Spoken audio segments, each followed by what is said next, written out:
Ever pondered the inner workings of arrays in programming?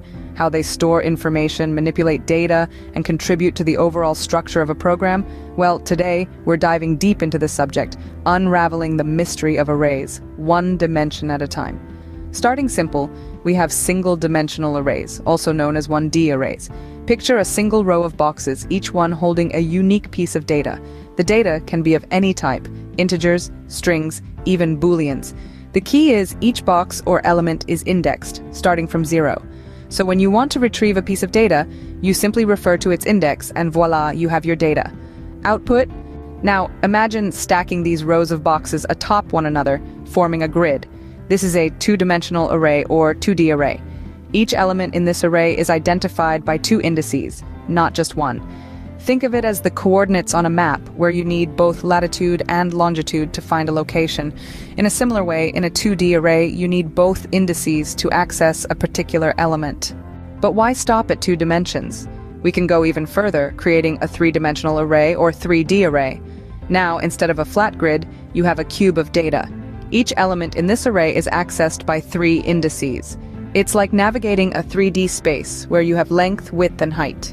But how do we know how many elements are in an array?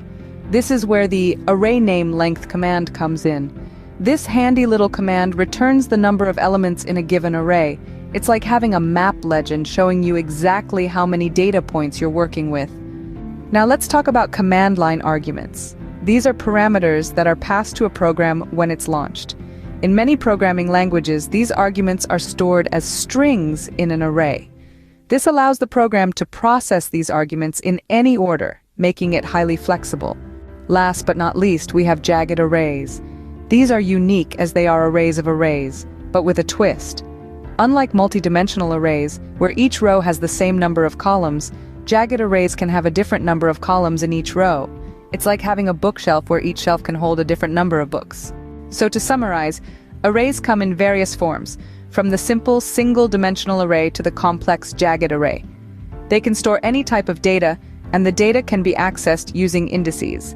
The arrayname.length command tells us how many elements are in an array, and command line arguments are stored in arrays for easy processing. Remember, arrays are a powerful tool in any programmer's arsenal. Understanding them is key to mastering programming. So keep practicing, keep experimenting, and keep learning. And don't forget to share the knowledge.